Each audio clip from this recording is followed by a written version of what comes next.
So upcoming Friday nights, me and the degenerate boys that we are, we're coming back with the betting show. You look at the way he bounces off tacklers, the way that he keeps his eyes downfield, his vision, his ability to find holes, his pass catching ability, right? Because he had. In my lifetime, I'd put him at probably around the 2 area, with again the only other person up there being King Ricky.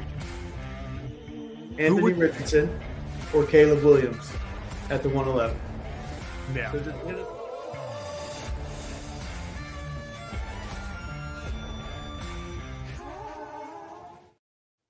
Ladies and gentlemen, welcome back to another episode of BSing Sports, where we do a little BS and we talk a whole lot of sports. Here is the yellow tan hat day. It's true. Yeah. I am your host, Ryan J. Swift. You can find me on Twitter at BSing_sports. Here with me always as Jacob J. Krogan. You can find him on Twitter at BSing Sports Bets, where he does a lot of gambling and a lot of losing. As we just found out before the show, you do a lot of losing. A lot of losing. A lot of it. It's great for the brand. Yeah. How you feeling today, Jake? I feel good, man. Just don't give me any raffles or spin wheels or, lottery picks, okay? Not yet. Yeah, don't go buy lottery tickets today, man. Yeah. It's not your day. We'll get into the context of why we're saying that here in a little bit, but we weren't even going to record an episode this weekend. I just happened to take off of work. So I took a PTO day, and Jake had class, and he got out at 11. So we, on the fly, kind of said, let's do a rookie mock draft, because the NFL draft is 1 month from today. Woo! And if you're playing in my Dynasty leagues and you haven't paid yet, you got less than 4 weeks. Figure it out. But yeah, rookie mock draft today. We're going to go through 2 rounds.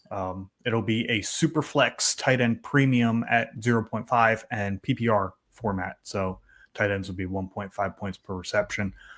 Nothing too fancy today. Like I said, 2 rounds with a little bit of a twist here.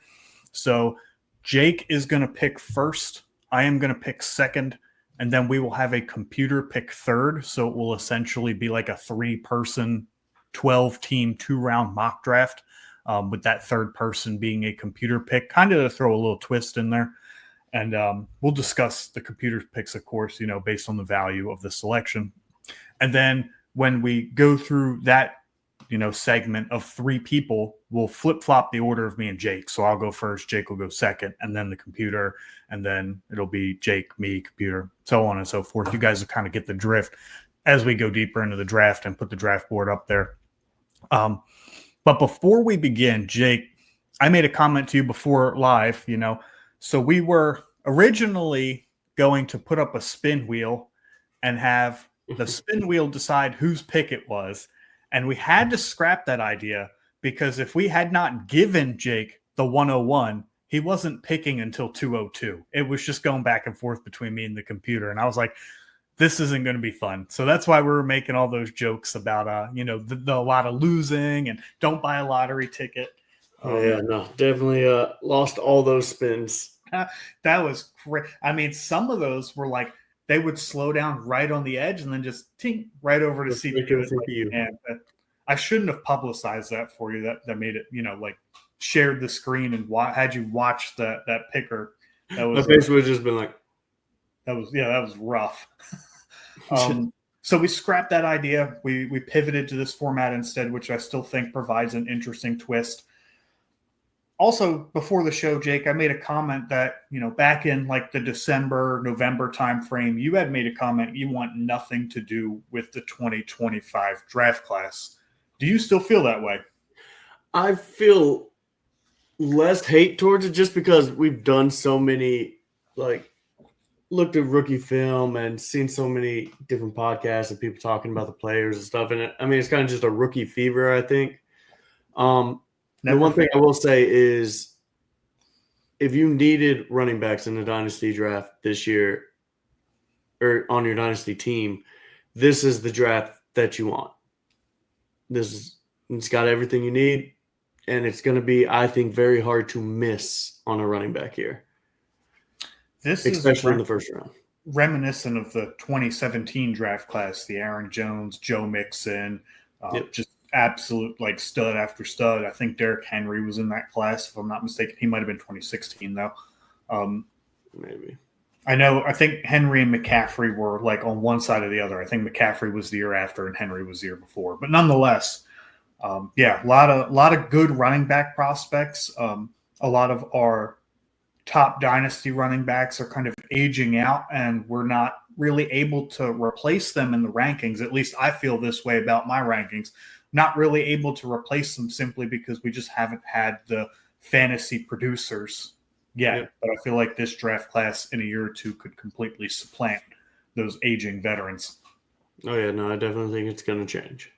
Yeah, and that being said, let's bring up the draft board. We are using Sleeper to mimic this. We will not hit start the draft. We will be manually selecting our players.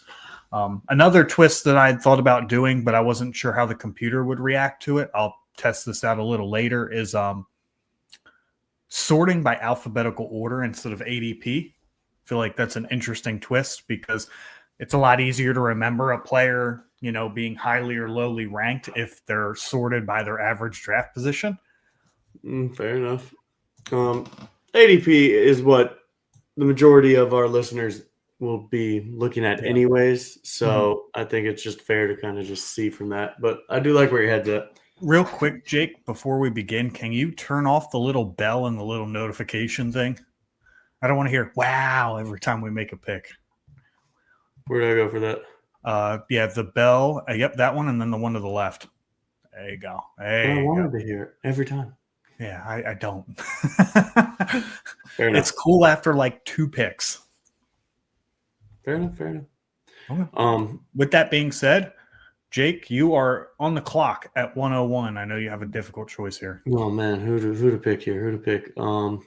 I'm gonna go with Ashton Genty here. Look, I'm not gonna overcomplicate it. What are you gonna pretend to say?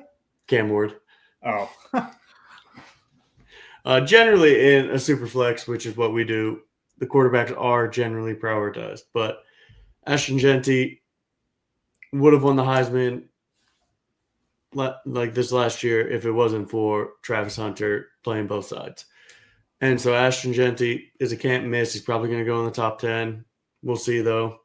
A lot of mock drafts have him going to the Raiders, and so we'll kind of just see what happens. But that's your can't miss. You don't have to overthink it. Don't make it complicated. You have the 101 for a reason. You need a blue chip player. He's your blue chip guy. I like that. I'll go ahead and add the pick for you. Yeah, I was about to say, don't ask me to do that. Boom. Number 1 overall, Ashton Genty. I think Ashton Genty as a prospect is in his own tier. I think regardless of whether you're rebuilding or contending, if you have the 101, first off, if you're contending, you have the 101. Good job. Right. You play somebody.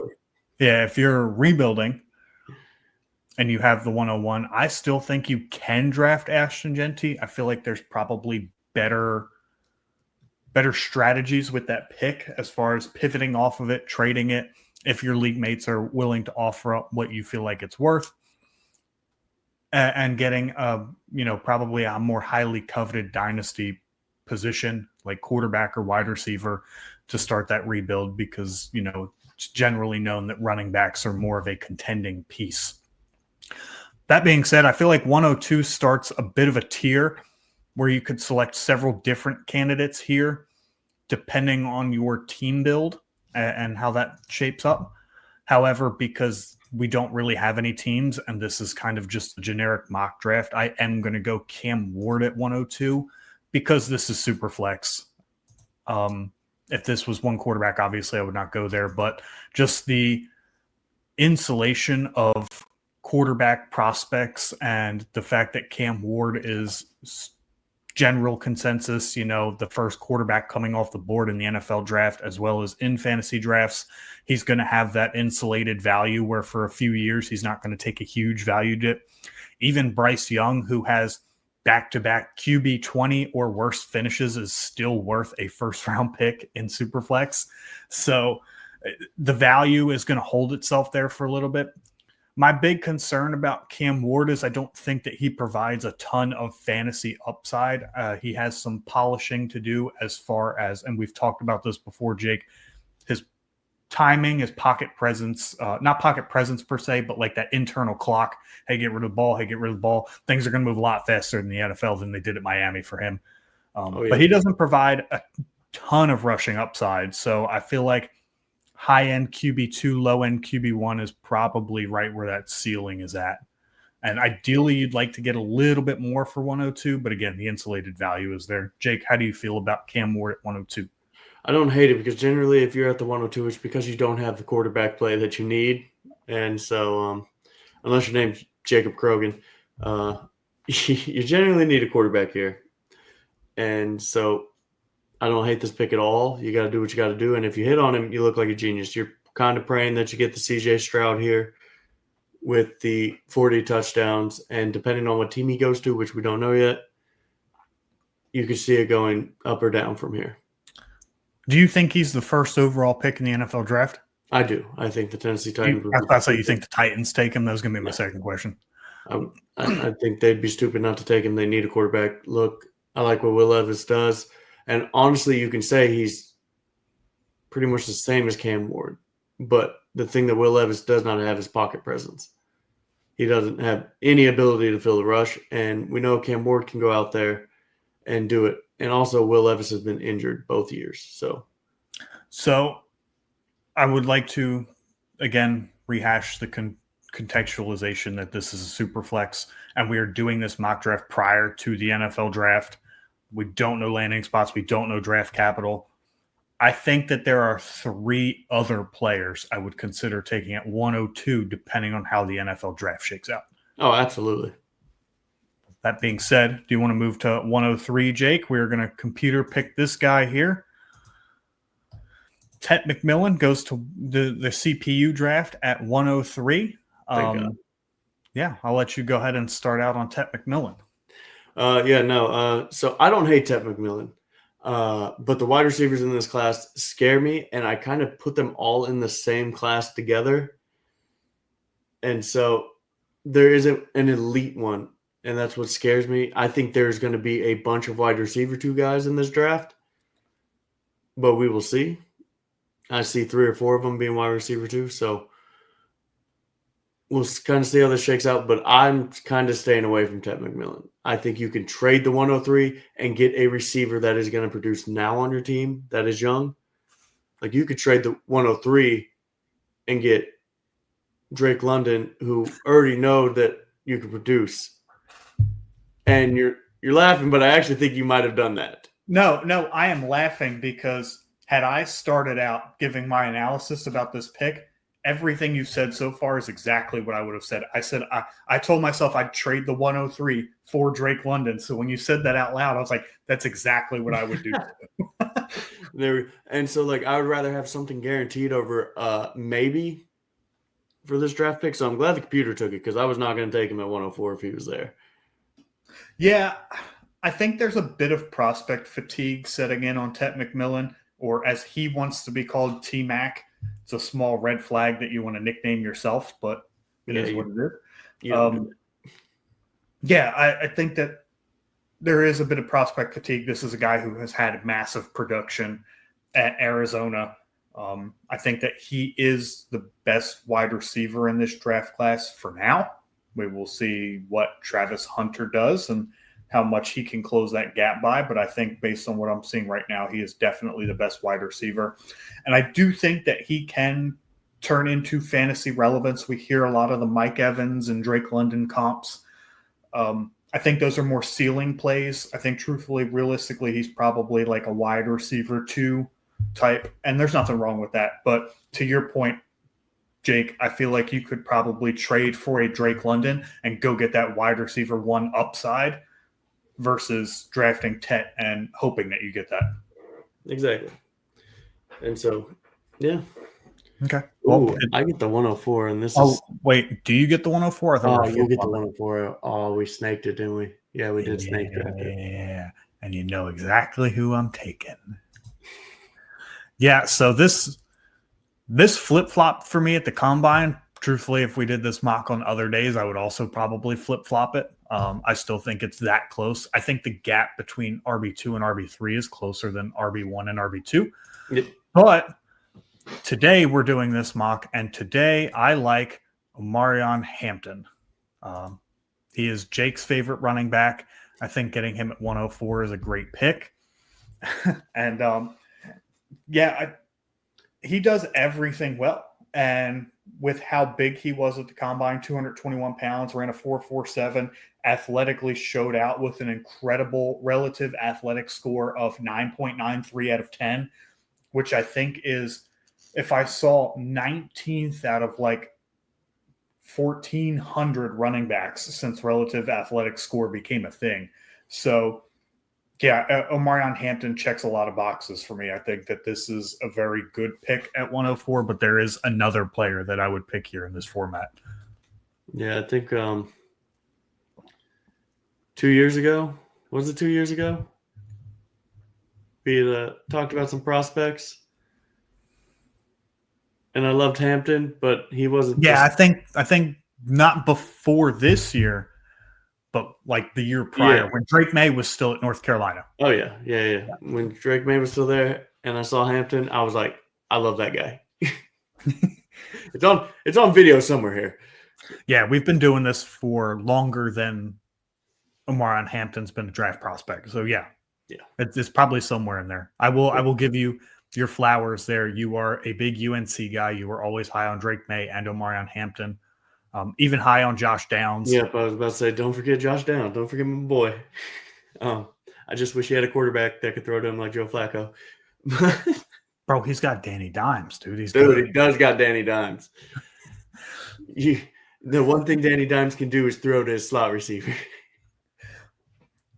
But I love Omarion Hampton. I love everything that he brings to the table. If you look what he did last year with a very terrible mid-UNC team, he went out there and produced day in, day out. And so he's the running back too. And to me, if you took him 101, depending on draft position, I don't hate it. I'm going to stand right next to you and be like, hell yeah, dude. Okay, so what would have to happen as far as like Hampton gets picked X amount of picks in front of Genty, or Hampton goes to X landing spot and Genty goes to Y landing spot? What would have to happen for you to be like, yep, Hampton is my RB1 over Ashton Genty in this class? Genty would have to go somewhere where there's a vet, like a vet presence there already. And Hampton would have to go to somebody that doesn't have an established starter. And that's what it would take. Okay. So say Genty goes to the Chargers. Like, everybody's going to love that. But they did just pay Najee Harris for a year. And then say Hampton goes to the Raiders. As much as I would hate that he goes there, I would take Hampton over Genty. For me, that would depend on what round, too, because the Raiders only have one first-round pick. So if Hampton went 7th overall and Genty went, I think, 22nd to the Chargers is the pick they have, 21st, 22nd. Yeah, that would be game-changing. That would be eye-opening for sure. But if it was like Genty in the first and Hampton in the second, I'm still probably taking Genty over – not probably. I still am taking Genty over Hampton. Now, what if Genty goes at like the very end of the first and Hampton goes at the beginning of the second? It's still Genty for me. Okay. Hampton for me would have to be like 10-plus picks and go to a good landing, like immediate landing spot to be considered the RB1. So if Genty goes to the Vikings, let's just play devil's advocate here, and Hampton goes in to the Chiefs, who do you pick? Genty. Really? We saw this before. Don't bite that Clyde Edwards-Helaire bullet. Jonathan Taylor was the RB1 in that draft. Look, yes, I'm not hating it. I'm just saying, Clyde Edwards-Helaire, if he could just stay healthy, might have actually done something. It's like, but that is a what-if game, and we don't play what-if games. Also, if he like actually did something when he was on the field, that would help too. He has some fantasy production there. I think it's because he was force-fed. Now, that being said, I do think Omarion Hampton is a better prospect than Clyde Edwards-Helaire. I just won't fall for that trap again. Like I said, it would have to be like significant for me to take Hampton over Genty. Okay, I got you. Yep. So my pick up next. Yep. Ooh, and I think I got a beautiful spot here, but I'm gonna go Tyler Warren. Ooh. And you could totally make the argument Travion Henderson here on the. Man, we'll talk about him when he does get drafted. But Tyler Warren is a stud. Tyler Warren is everything you want, and this is tight end premium. He's gonna get drafted to somewhere. He's the starter, and that is what you want. And so I have no problem with him blocking. He's 6'6", 250, 240, something like that. He's huge. I think he's 250 flat. Yeah. A monster of a man. And I've already said it, if go listen to our tight end show. I want a tight end that is the vocal point of the offense in college. That is what I want them going into being drafted and going to a team. I want them to be the vocal point. Look at Brock Bowers. Look at Trey McBride. Look at Kyle Pitts, even though it has not panned out. But we know that Kyle Pitts can play. But those are the tight ends I want. And Tyler Warren is all of that. Yeah, Tyler Warren seems to do everything well. Like most rookie tight ends, he could work on his blocking. But that, again, as far as immediately coming in and, playing 75, 80% of the snaps, I think Tyler Warren can do that. Oh, yeah. What is your ideal landing spot for Tyler Warren? There's quite a few teams that could use his services. Oh, the Chargers. 100% I see the Chargers taking him. I don't see him falling that far. You don't? You see him going sooner? Top 15, easy. Ooh. I mean, yes, the talent's there, but I just don't know. Yeah, I see him going top 15. I see there being a run on defensive linemen and some skill players getting pushed back.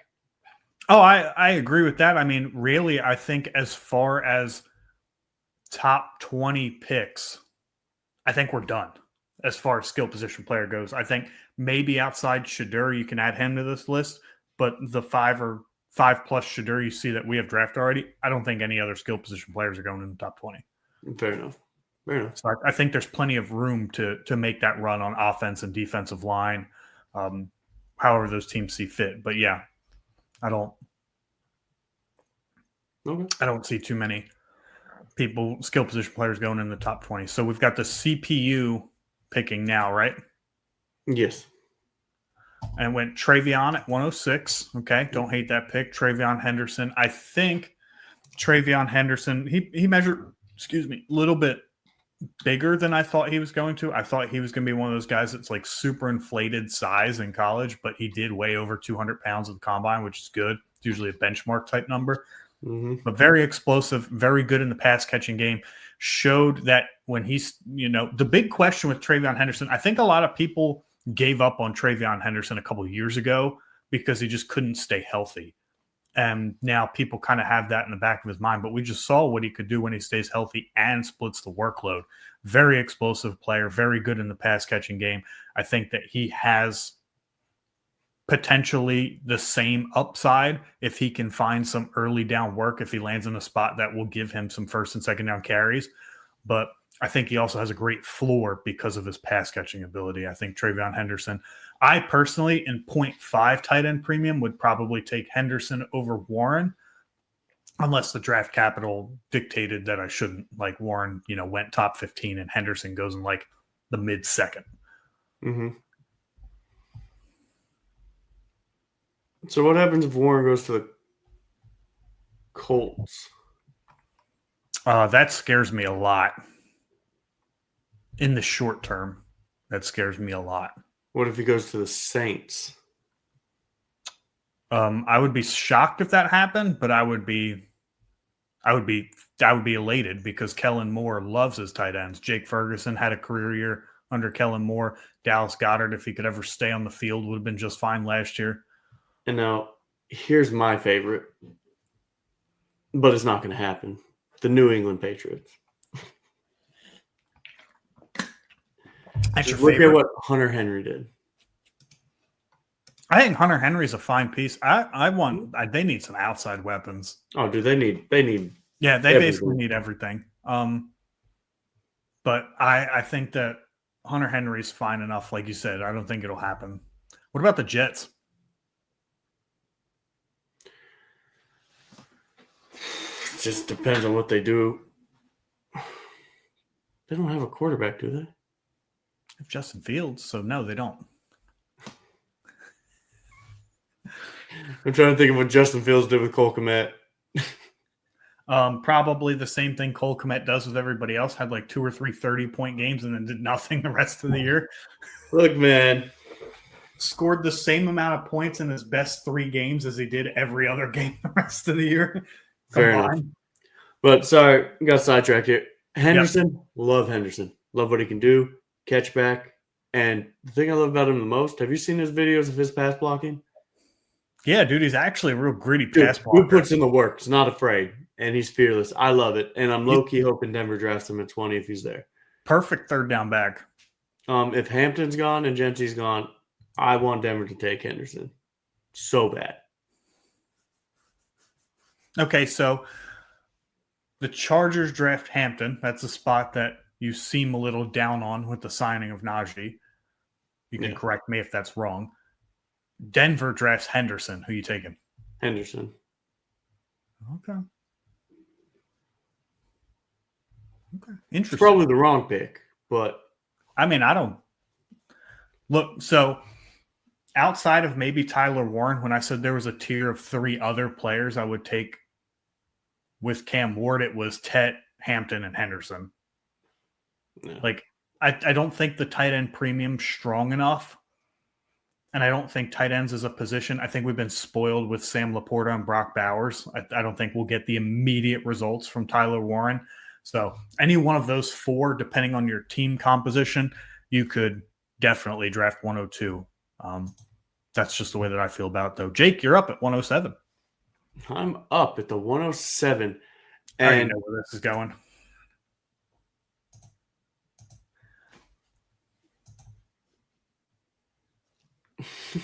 I'm kind of curious.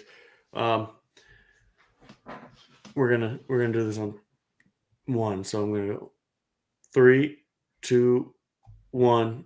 Luther Emeka. Burden. Ooh. Oh, you sniped me. I thought for sure you were taking Luther Burden. Look, I love Burden, and I think he has the potential to do great things in the NFL. Like I said, all these receivers are wide receiver 2 guys to me. So you can plug and play them anywhere you want. It's going to come down to location. But Emeka does everything good. He does everything you want. He's consistent. He's been consistent for years. He's not the star, but he's always there when you need him and he's reliable. Meanwhile, Burden's had his up and downs. And so, to me, give me Emeka. I will give you all that. Little caveat, though, Luther Burden obviously hasn't had the standard of quarterback play that Emeka Egbuka has had. But I think you hit a point really well that Emeka Egbuka has been super consistent at Ohio State and probably overlooked because he has never been the number 1 wide receiver on his team and has still had good production. He's always been behind Jeremiah Smith, Olave, Wilson, JSN. I mean, we're talking about guys who are balling in the NFL, and he was behind those guys. So to say he can't ball in the NFL, I don't think he'll ball at that level, right? There's the reason he was the number 2 and those guys were the number 1s on the team. But I do think Egbuka is probably the safest. I think he's the safest prospect outside of Genty in the whole draft. I think that he will give you a wide receiver 3 floor. I don't think he brings top 12 upside. Maybe. I could be wrong about that, but he is primarily a slot guy. And generally, outside of Justin Jefferson, you don't see like primary slot guys consistently repeat as wide receiver 1s year in and year out. But he could be a very safe wide receiver too, and there's nothing wrong with that, especially in start 10, start 11, 3 wide receiver, 3 flex leagues. You need guys like Ibuka to win championships, and I think that you get a pretty good deal here. Oh, yeah, and at 107, you're just trying to hit. And that's the safe pick to me. You changed my whole draft strategy, man. I thought for sure I had Ibuka at 108. That's sneaky. Go ahead. So I have the 108. And who do you think I'm taking here? You here, I think you're a Judkins guy here, but. Oh, dude, you know me so well. I am taking Quinshon Judkins here at 108. Look, when Burden gets drafted, I'll give my take on him. But for now, talking about Judkins, I think Judkins is your prototypical NFL running back. I think he is the 1A type. He kind of reminds me a little bit of Kenneth Walker. I think he'll take on a similar role in that offense. Maybe not so much on third down. I think that they'll probably get like another pass catching back in there. But this is a guy who remember, Zach Evans at Ole Miss was a 5-star prospect. And a couple of years ago, everybody was so high on Zach Evans and that he was going to be the man coming out of Ole Miss. And Quinshon Judkins basically made that guy a day 3 pick that everybody forgot about. I don't even know what team Zach Evans plays for anymore. I think it's the Jets. But yeah, he bounced around for sure. Yeah. But yeah, Judkins is a beast. Just the way that he runs the football, how explosive he is at his size. I think that, yeah, he's a prototypical NFL back. I think he can go to multiple spots and succeed. And I think that what we saw last year in his timeshare with Travion Henderson proved that he can go to a spot where there's already a guy and he can still get his own. I think that was one of the big things for him, going from a situation where he was the man at Ole Miss and then he was potentially not the man at Ohio State, but yet still produced. So give me Quinshon Judkins. I think that he's another fairly safe prospect. RB2 seasons with some potential RB1 upside. Okay. Well, let's see what the computer takes. I have a feeling. You're not going to give no takes on Quinshon? I don't have a Judkins take, really. I think he's a wild card to me. He's either going to be extremely good or extremely irrelevant. Like, you say that he has a safe floor, but to me, I don't see it. He's either going to be a baller or not. Like, I know a bunch of people are just like, he's going to be like a David Montgomery type, but I just don't see it. I see he's athletic. It's just, can he keep producing? And we'll see. That's fair. He scares me, and so I'm staying away because he scares me. Interesting. We will see. All right, 109. Let the CPU pick. Who would Luther Burden. Jake, you are higher on Luther Burden than I am, so I will let you begin. Look, I love it. I love that he was a target hog. He was the vocal point of the offense, which is what you want to see, and that's why he's getting all this buzz. And he's got the run after the catch that you like to see. That, like, he's a possession receiver. You give him the slants, you give him the screens, and he can take it to the house. He could break tackles, and those are what you want to see.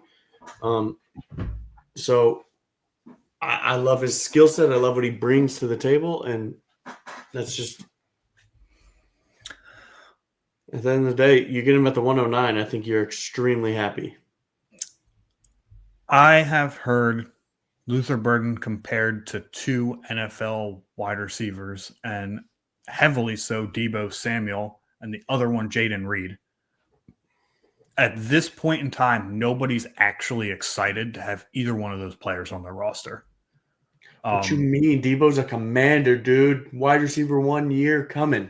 That stuff kills me when people were talking about, like, oh, Deebo, we talked about during the free agency episode, oh, Deebo going to a Cliff Kingsbury offense. This is exciting. Like, it wasn't exciting when he was in a Kyle Shanahan offense getting 60 carries a season. No, truthfully, I do think Burden has explosiveness. He does break tackles, and I think he's fantastic with the ball in his hands. But he's a guy that you have to manufacture touches for, kind of like a Jaden Reed and a Deebo Samuel. And to me, that scares me a little bit. You got to be in kind of like the right place, right time in order to really tap out your fantasy potential there. So I think Luther Burden has a good value at some point in this draft. I don't think it's at 109, 108. The earliest I'd probably take him is 112. Wow. Yeah. Okay. So is it my pick? I think it's your pick. Okay. Waited long enough. This is Superflex, so it's time to, kind of take advantage of quarterbacks, and I'm taking Shedeur Sanders at 110. I do think that there are some things he does well. I do think there are some things that he doesn't do well. I really hope that he goes to a place where he sits behind a guy for a year and kind of learns the NFL speed of the game and helps with his timing routes. I think he does have pretty good accuracy, but he needs a little bit better pocket presence and timing. But again, it's the quarterback upside, right? Again, not too much of a runner, but it's that insulated value of Shedeur Sanders could hold late first round value for 3 years, even if he doesn't necessarily do well. So that's just kind of where I'm at with that. Gotcha. Where would you like to see him go?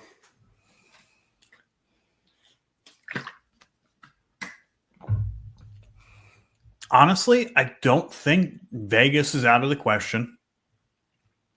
I think sitting behind Geno wouldn't be the worst thing in the world. I don't think Vegas takes him. No.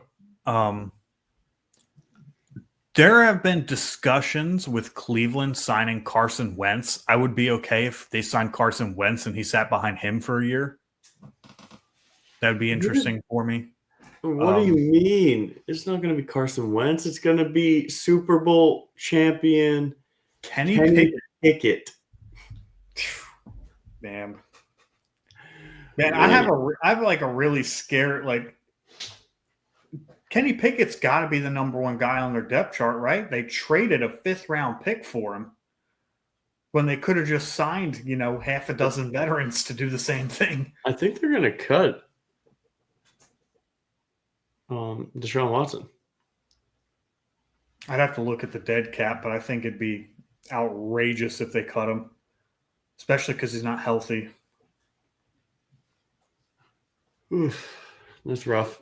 But I don't hate the Sanders pick, but at the same time, I want 0 Sanders shares. So yeah, I'm not excited. This is probably another spot where, truthfully, depending on my team build, if I'm picking in the 10th spot in a 12-team league, my quarterbacks are probably fine. I'm probably pivoting somewhere else, or I'm just trading the pick altogether. Yeah, 100% trying to trade that pick at that point. Yeah. Up next is my pick. Yep, sure is. And I'm looking at this board here. And you hate yourself, don't you? Yeah, I'm just looking at it. I'm like, nothing says wow. And so I'm going to have to take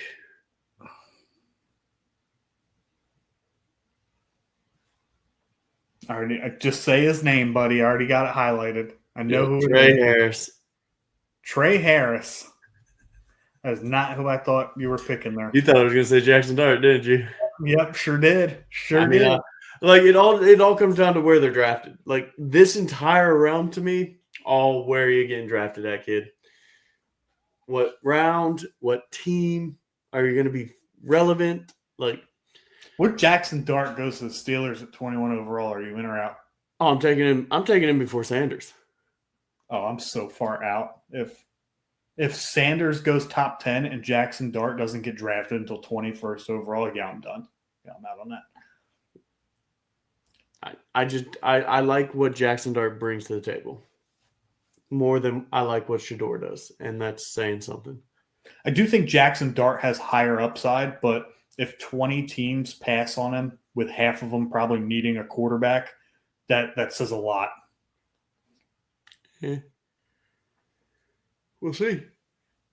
But give me Trey Harris here. I love Trey Harris. He's continuously gotten better every year in college, and he was a converted quarterback. So he has the brain, and he's still learning the position, still young, but still putting up those numbers. And so I like his size, speed. I like what he brings to the table. So at the 111, I'd be happy with him. Hopefully he gets drafted higher so I can actually make an excuse for taking him at the 111.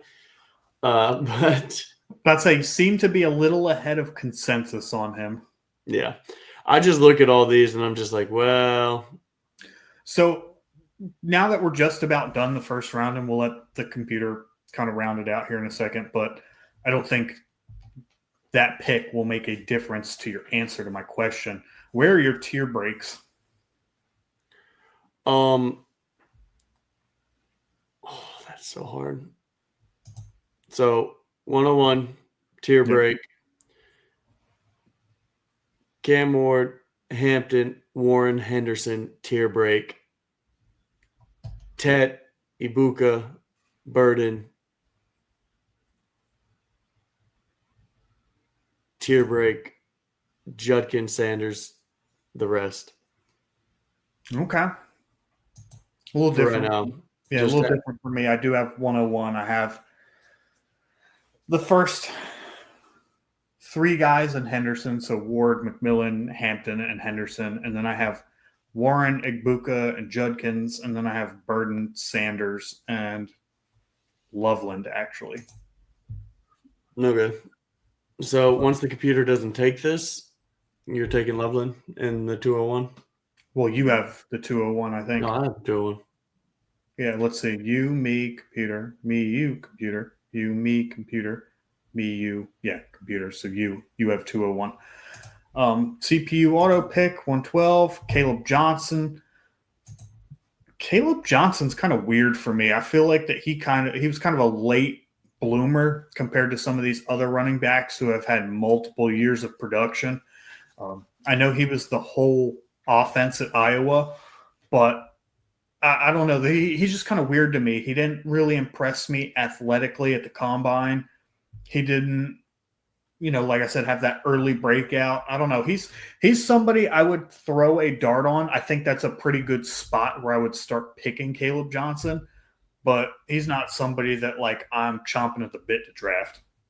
Yeah, no, I have no desire to draft him that high. And like I said, I'd rather cherry the 112 and get, man, what running back can you get for 112 right now?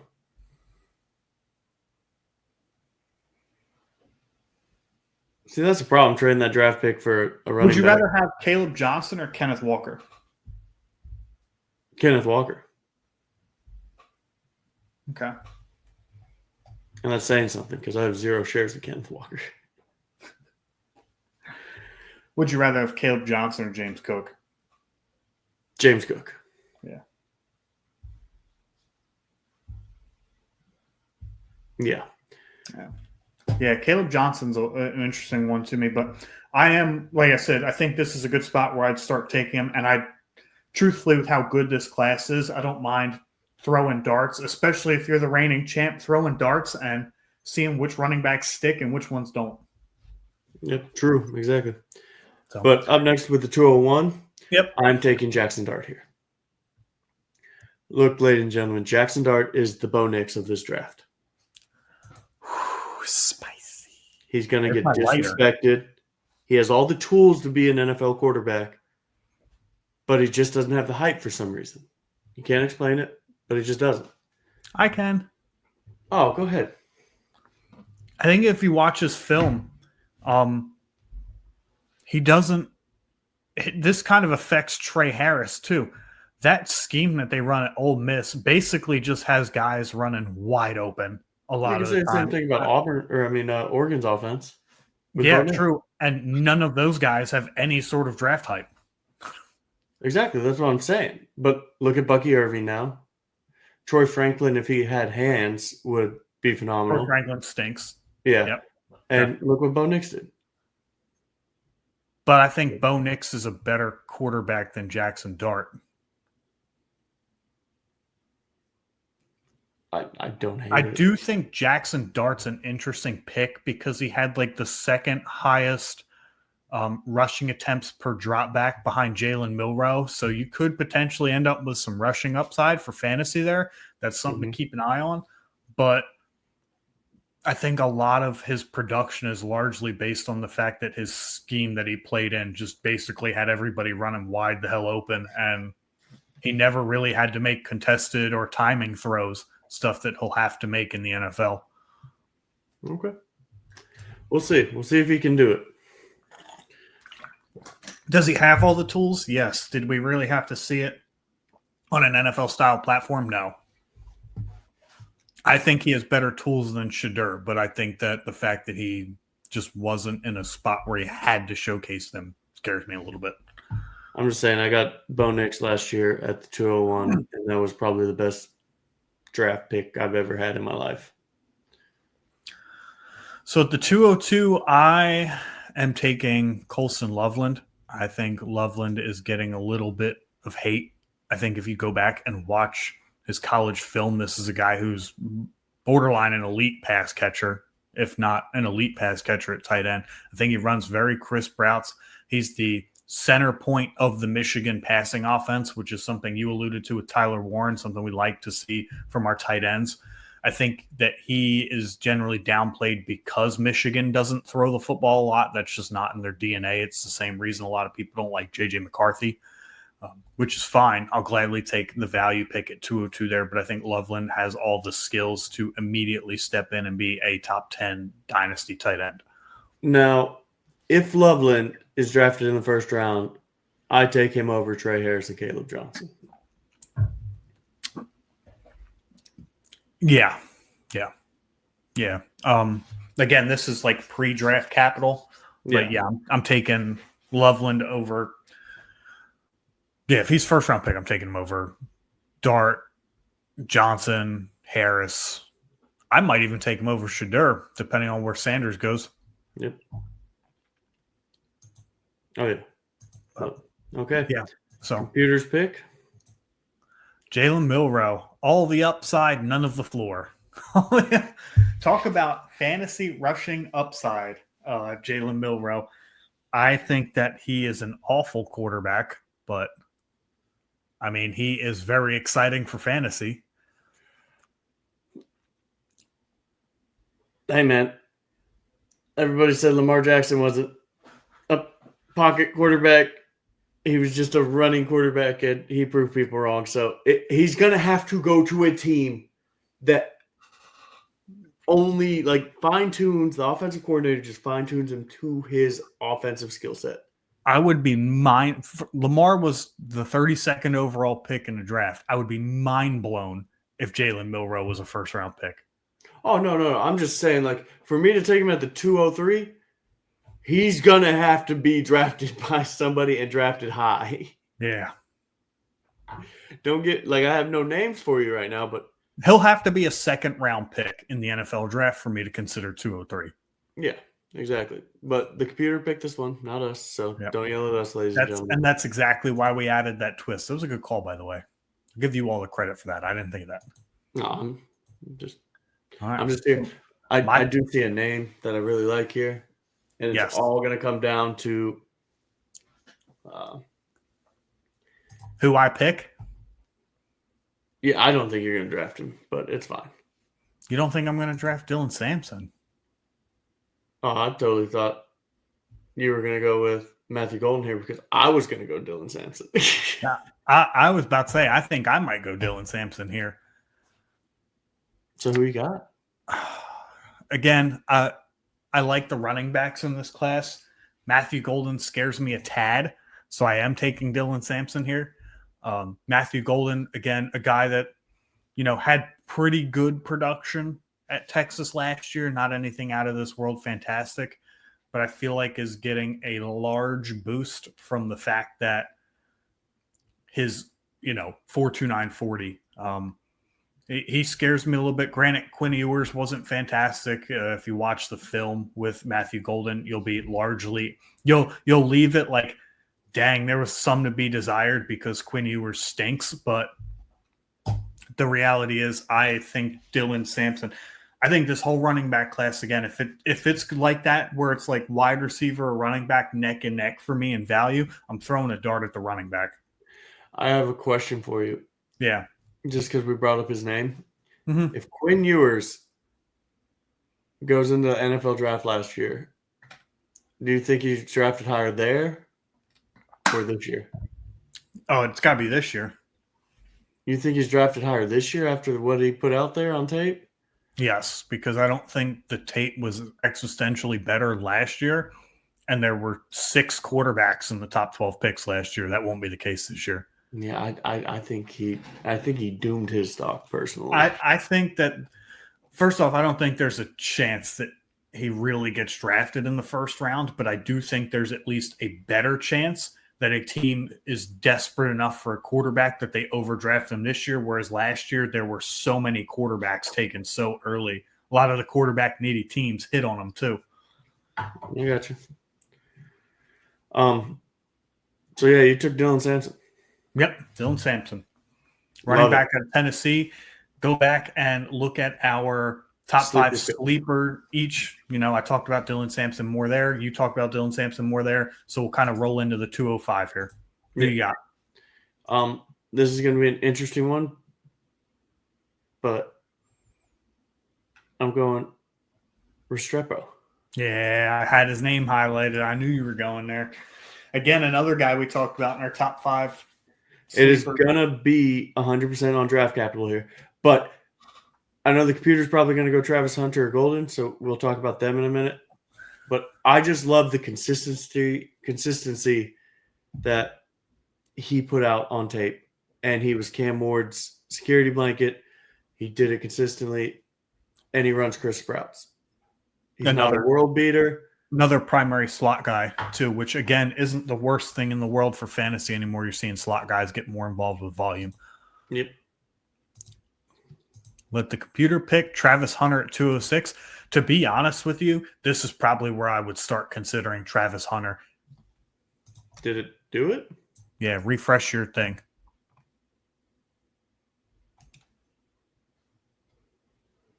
Huh. There you go. Weird. Yeah, this is probably where I would start considering drafting Travis Hunter. Because, yes, he trained at the combine as a cornerback. I have said multiple times, I thoroughly believe he's primarily a cornerback, sprinkled in wide receiver. On the off chance that Travis Hunter is a primary wide receiver in the NFL or gets enough sprinkled in work to see 5 targets a game, I think Travis Hunter is good enough that he can turn those 5 targets a game into some fantasy relevance. So I think that the risk starts to become worth it here, right around the middle of the second round. There are a couple names on here that I'd still probably would rather take, but like I said, this is at least the start of where I would consider taking Travis Hunter. Yeah, 100%. This is the earliest, and he would have to, like you said, have some type of known production. The risk versus reward is huge, and if you're a contending team, why not take the risk right here? Yeah. Oh well. Yeah, especially if you're a contender who has 206, just take the dart throw, and if it works out in your favor, you might have flipped 206 into early first round value. Right. But we'll see there. I don't hate Travis Hunter at all. I just wish he didn't have to try and play both sides. Yep. All right, who are you taking at 207? 207. Give me Matthew Golden with this value. I'll take Matthew Golden at Yeah, I think this is a good value for Matthew Golden. Definitely worth the risk. We'll see where he gets drafted. If he gets drafted in the first round, he's going to shoot up this board. I've seen podcasts, I've seen mocks that have him as the first wide receiver off the board to the Dallas Cowboys at 12th overall. How would that change your perception of Matthew Golden if that specific scenario comes true? I honestly would still hate it because he's going to be at best Jordan Addison, so I would take him at the end of the first, but that's about it. I'd take him where I took Trey Harris. Yeah, I agree with that. I think that's actually a perfect assessment. Actually, I think that's a really good assessment. Jordan Addison and everything. I'm here for you. Thank you. Don't hate the skill set. You just have too much to be left to desire. You don't know what you're going to get with him. Was it Ewing? Was it the offense? Or is he just not elite? Ewing? We got Patrick Ewing playing Oh, quarterback shit. now. Quinn Ewers. Sorry. Ewing's my good buddy in the military. So shout out to him. Yeah, I mean, he would have been better than Ewers. I've never even met this guy. Probably would. He played baseball. Probably more accurate. Let's see. What do I got here? 208. Again, sticking with my theme here, I'm taking Devin Neal. I think once Devin Neal kind of cleared like 4.640 for me, I was like, yeah, okay, this is pretty legit. He's not like the most athletic guy in the world, but his skill set doesn't need to command athleticism. He's kind of, to me, he's a poor man Quinshaw Judkins, where he can do everything well, but he's probably better suited as an early down back in the NFL. So, he's a big dude, but I think it's just worth the dart throw at this point that could potentially steal a couple of like RB2 seasons from the 208 spot. Yeah, I can agree with that. Totally agree with that. Don't hate it, but he does look slow on tape. Yeah. He's not the most explosive guy in the world, but there's room for fantasy relevance in non-explosive running backs. Mm-hmm. CPU picks 209. They go Ollie Gordon. Man, what a fall from grace Ollie Gordon had. So I read a stat the other day that said Ollie Gordon's yards before contact. This will provide a little bit of clarity as to what happened between 2 seasons ago when he was the Doak Walker Award winner as the best running back in the nation, and this past year. His yards before contact was like 4.2 2 years ago, and it dropped down to like 1.6 this past year. So his offensive line clearly didn't do him any favors. But then again, I didn't see a whole lot of shiftability, missability on tape from Ollie Gordon. I feel like he got bigger and a little slower. I don't know. Ollie Gordon's drew some red flags for me in the last year or so, last 12 months. Yeah. I don't hate his talent. He definitely was at a terrible team last year. Even everybody at the beginning of the year thought that they were going to be something that they weren't. And just like you said, it's all going to come down to draft capital with these guys. Like, I like the talent, but it's just, where does he go? Is he going to get left behind, forgotten? That is the problem with this being such a deep class, is some of these guys are just going to get forgotten about. They're going to be good running backs, just never get that chance. Especially because running back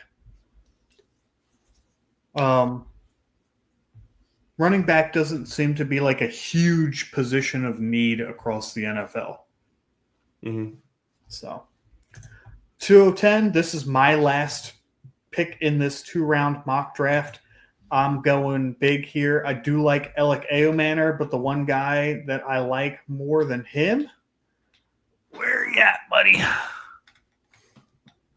Mr. Jaden Higgins, wide receiver out of Iowa State. I love Jaden Higgins, big dude, got pure athleticism.